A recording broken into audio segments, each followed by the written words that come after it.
Hello friends, दोस्तों आज हम इस वीडियो में बात करेंगे महिलाओं से रिलेटेड कुछ ऐसे अधिकारों की जिनको हर एक महिला को जानना चाहिए। क्योंकि ये अधिकार ऐसे हैं कि हर महिला को जानने जरूरी ही होते हैं। क्योंकि अक्सर देखा जाता है कि महिलाओं के साथ में ज्यादती की जाती है। कई बार उनको वर्क प्लेस पे टॉर्चर किया जाता है, कई बार उनको घर में टॉर्चर किया जाता है, उनको मेंटली टॉर्चर किया जाता है और फिजिकली टॉर्चर किया जाता है। ऐसे में जो वुमेन है वो अपने आप को हेल्पलेस समझती है। तो आज हम इस वीडियो में कुछ ऐसे ही राइट्स के बारे में डिस्कशन करेंगे जो कि सिर्फ और सिर्फ महिलाओं के लिए है।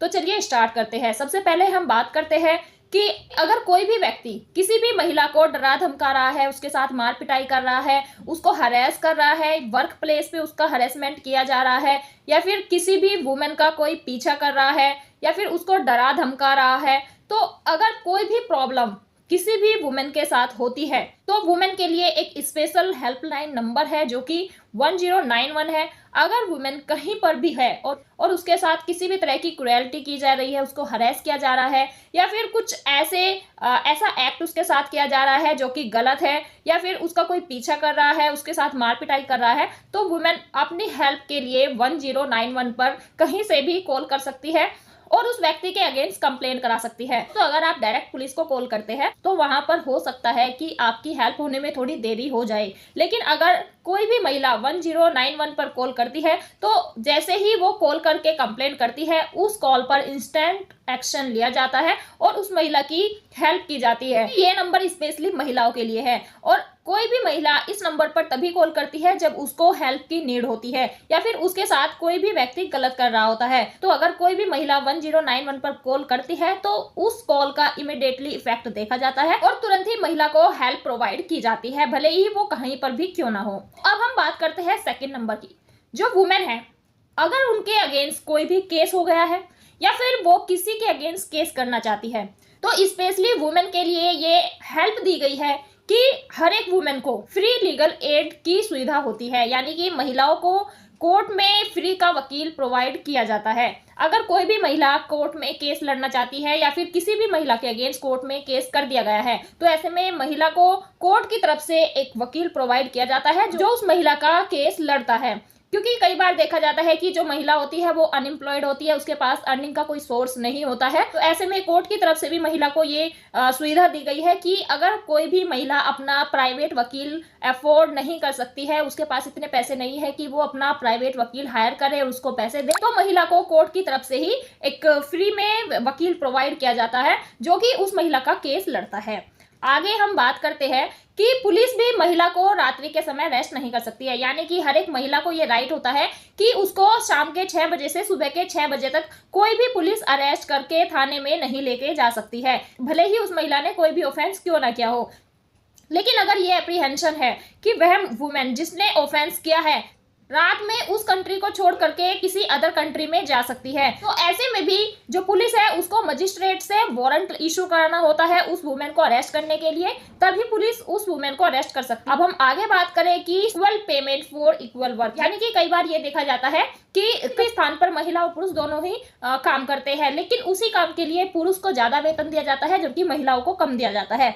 लेकिन दोस्तों, हमारे कॉन्स्टिट्यूशन में महिलाओं को भी ये अधिकार दिया गया है राइट टू इक्वालिटी का, जिसमें कि सेम वर्क के लिए सेम पेमेंट का राइट है। यानी कि अगर पुरुष और महिला दोनों सेम काम कर रहे हैं तो ऐसे में ऐसा नहीं किया जा सकता कि पुरुष को ज्यादा वेतन दे और महिला को कम वेतन दे। महिलाओं को भी ये अधिकार है कि वो पुरुष के समान ही वेतन ले, और अगर कोई ऐसा नहीं करता है तो महिला उस व्यक्ति के अगेंस्ट कंप्लेंट रजिस्टर्ड करा सकती है। अब आगे हम बात करें कि मेंटेनेंस का राइट। दोस्तों, अगर कोई भी महिला मैरिड है और उसका हस्बैंड अपनी पत्नी को साथ में नहीं रख रहा है, या फिर कुछ ऐसे सरकमस्टांसेस है जिनकी वजह से जो वुमेन है वो अपने हस्बैंड के साथ नहीं रह पाती, हो सकता है वो हस्बैंड उस महिला के साथ क्रुएल्टी करता हो, उसके साथ मार पिटाई करता हो, या फिर उसको किसी भी तरह से टॉर्चर करता हो, तो ऐसे में वाइफ भी मजबूर हो जाती है कि वो अपने हस्बैंड के साथ में नहीं रह पाती है। लेकिन यहाँ पर अगर वाइफ अलग भी रह रही है तब भी हस्बैंड की ये ड्यूटी है कि वो अपनी वाइफ का खर्चा उठाए। यानी कि वाइफ हस्बैंड के ऊपर डिपेंड होती है और हस्बैंड की ये ड्यूटी रहती है कि वह अपनी वाइफ को मेंटेनेंस दे।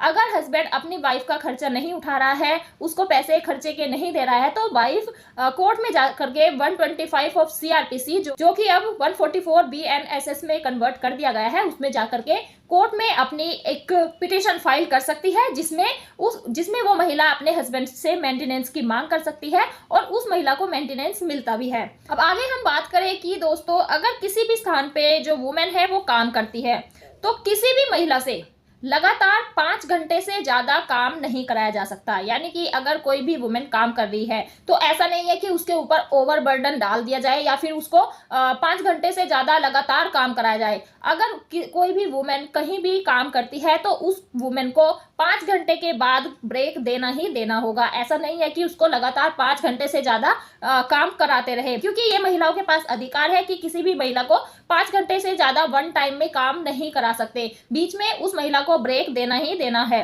हो सकता है बहुत सी महिलाएं ऐसी हो जिनको इस अधिकार के बारे में ना पता हो और अपनी कुछ मजबूरियों के कारण वो महिलाएं लगातार काम करती रहती हो, अपना उनके साथ जो हरेसमेंट होती है उसको सहती रहती हो। तो दोस्तों अब आप अवेयर हो जाइए। अगर कोई भी व्यक्ति आपसे 5 घंटे लगातार काम कराता है तो उसके अगेंस्ट कंप्लेंट कीजिए, क्योंकि ये आपका राइट है कि 5 घंटे के बाद आपको ब्रेक चाहिए ही चाहिए। आगे हम बात करते हैं सेक्सुअल हरेसमेंट की।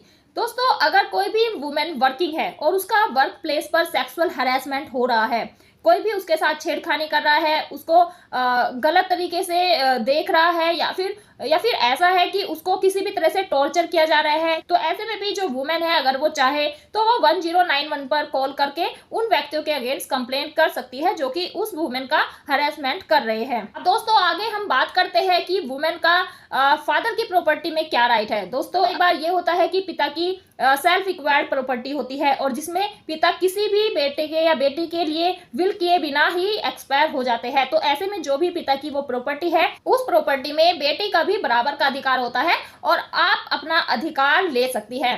दोस्तों अगर कोई प्रॉपर्टी ऐसी है कि जो दादा परदादा की है, यानी कि एंसेस्ट्रल प्रॉपर्टी है, जो कि आपके फादर ने नहीं खरीदी है या तो दादा ने खरीदी है या परदादा ने खरीदी है, यानी कि बहुत ही पुरानी प्रॉपर्टी है, तो उसमें अगर जो फादर है वो अपने किसी भी बच्चे के लिए अगर विल भी करके चले जाते हैं तो भी उस विल को आप चैलेंज कर सकती है, क्योंकि जो एंसेस्ट्रल प्रॉपर्टी होती है उसमें फादर को ये राइट नहीं होता है कि वो किसी भी बच्चे के लिए विल करके चले जाए। जो एंसेस्ट्रल प्रॉपर्टी होती है, जो दादा इलाई प्रॉपर्टी होती है, उसमें सभी बच्चों का इक्वल राइट होता है और किसी को भी उस राइट से वंचित नहीं किया जा सकता। तो अगर कोई एंसेस्ट्रल प्रॉपर्टी है और उसको फादर ने किसी भी अपने एक बच्चे के लिए विल करके चले गए हैं तो भी आप उस प्रॉपर्टी को चैलेंज करके अपना शेयर ले सकते हैं।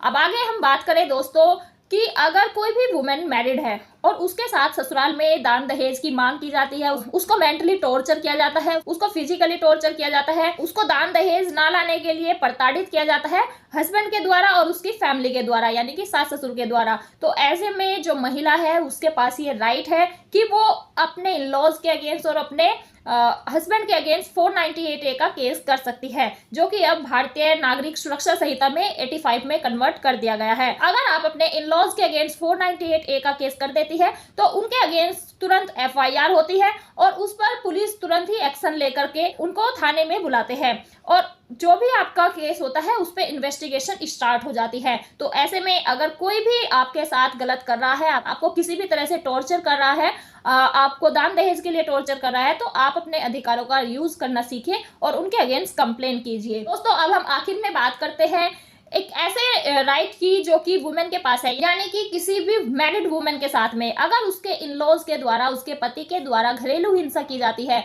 उसको मारा पीटा जाता है, उसको टॉर्चर किया जाता है, उसको मेंटली टॉर्चर किया जाता है या उसको किसी भी तरह से टॉर्चर किया जाता है। कई बार क्या होता है कि सास अलग बैठ करके ताने देती रहती है, हस्बैंड पत्नी के साथ मार पिटाई करता रहता है और वो जो वुमेन होती है, जो महिला होती है, वो अपने फादर की इज्जत के लिए, अपने पेरेंट्स की इज्जत के लिए, अपने खानदान की इज्जत के लिए वो सब टॉर्चर सहती रहती है। तो दोस्तों अब आपको इस तरह का कोई भी टॉर्चर सहने की जरूरत नहीं है, क्योंकि पेरेंट्स लड़कियों की मैरिज कर देते हैं और उसके बाद वो जाती है ससुराल में। उसके बाद पेरेंट्स ये कहते हैं कि अब जो भी है तुम्हारा वही है। तो दोस्तों ऐसे में जो महिला है वो बेचारी मजबूर हो जाती है। एक तरफ तो उसको अपने पेरेंट्स की इज्जत रखनी होती है, दूसरी तरफ उसको अपनी शादी भी बचानी होती है। और इसी बात का फायदा उठा करके जो इन-लॉज है वो उस महिला के ऊपर अत्याचार करना शुरू कर देते हैं, उसको टॉर्चर करना शुरू कर देते हैं, उसको मारना पीटना शुरू कर देते हैं, उसके साथ गाली गलौज करना शुरू कर देते हैं, उसके साथ हर तरह का अत्याचार करना शुरू कर देते हैं। लड़की सहती रहती है, लेकिन अब आपको सहन नहीं करना है। अगर किसी भी वुमेन के साथ में ऐसा होता है तो वह महिला वो अपने इन-लॉज के अगेंस्ट डीवी यानी कि डोमेस्टिक वायलेंस का केस कर सकती है। और डोमेस्टिक वायलेंस में जो आपके राइट होते हैं उसमें आपको कंपनसेशन मिलता है। उसमें आपको रेजिडेंस का राइट होता है, जिसमें कि आपको जो इन-लॉज का घर है उससे कोई निकाल नहीं पाएगा। उसमें राइट टू प्रोटेक्शन भी होता है, यानी कि एक प्रोटेक्शन ऑफिसर अपॉइंट किया जाता है जो कि जो इन-लॉज है उनको सबको आपके साथ क्रुएल्टी करने से रोकता है। उसमें आपको जो भी आपके साथ क्रुएल्टी हुई है, टॉर्चर किया गया है, उसका कंपनसेशन मिलता है। डीवी एक्ट में आपको मेंटेनेंस का भी राइट होता है, जिसमें आप एक एप्लीकेशन लगा करके मेंटेनेंस की भी मांग कर सकती है। अगर आपका कोई बच्चा है वो आप अपने साथ रखना चाहती है तो आप कस्टडी के लिए भी एप्लीकेशन लगा सकती है। तो दोस्तों, ये एक्ट में महिलाओं को बहुत ही ज्यादा अधिकार दिए गए हैं। हर महिला को उन अधिकारों से अवेयर होना चाहिए।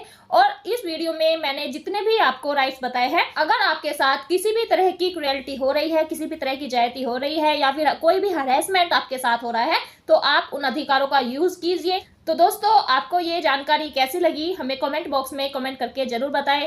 धन्यवाद।